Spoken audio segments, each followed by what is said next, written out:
axle. It is called the differential because it can drive the rear wheels at different speeds. The differential looks complicated, but once we understand its principle, it is amazingly simple. These two wheels are mounted on separate axles and supported by a frame so that they can revolve freely at different speeds. Let's fasten a spoke on the inner end of each axle so that by turning the spokes, we can turn each wheel separately. With a bar or crosspiece, we can turn both wheels in the same direction at the same rate of speed. Let's get something to hold this bar in place so that it will press against the spokes. Notice that this support is not locked to the axle. It turns freely.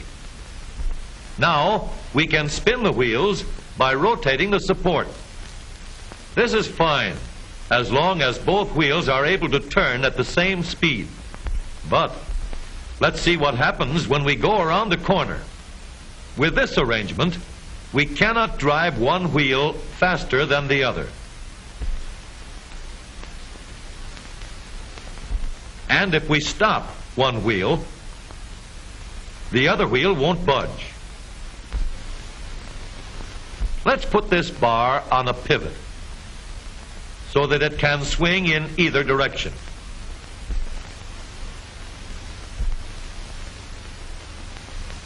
Now, the bar can still turn both wheels at the same speed. And because it pivots, it lets one wheel turn even when the other is stopped. But if turned too far, the bar will swing around until it won't drive the spokes that turn either wheel. We need another crossbar and more spokes to carry on the job. When we stop one wheel, the crossbars will continue to push the spokes of the free wheel around. As long as both wheels are free to turn, the bars do not swing on their pivot and the wheels move at the same speed. Now we have the working principles of a differential. To adapt the model for use in an automobile, we will have to make a few changes. In order to reduce the jerky action caused by wide spaces between the spokes, we will put in more spokes. Further filling in the spaces between the spokes gives steadier, more continuous action, and changing the shape gives firm, constant contact. Now we can make the gears thicker and stronger, and we have differential gears. The edges are cut so that they will fit together more smoothly and silently, and another gear is added to share the work of driving the axles. The principle is the same.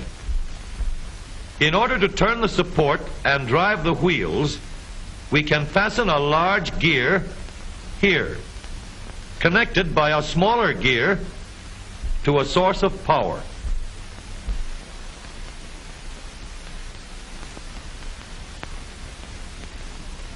Notice that the power is connected to the differential at the center line. We can make our model more compact by moving the gears closer together. When we put our differential in an automobile, we have to leave room for the drive shaft, which carries the power from the engine. We may build the floor of the car above the drive shaft. But if we do, we won't have much room inside unless we make the top of the car high too. Of course, we could lower the floor and ceiling, but the drive shaft would be higher than the floor. This would have disadvantages. A shaft in the middle of the floor of an automobile would be inconvenient for passengers and would be awkward for carrying luggage. Today, engineers have found a way to make the car roomier and closer to the road without a clumsy shaft above the floor. The drive shaft from the engine to the differential is lowered out of the way, and the drive shaft is connected to the rear axle at the bottom. The new low center drive makes the rear axle quieter, stronger, and more durable because it gives better, smoother contact between the gears. The automobile of today with the low center drive is stronger and more rugged.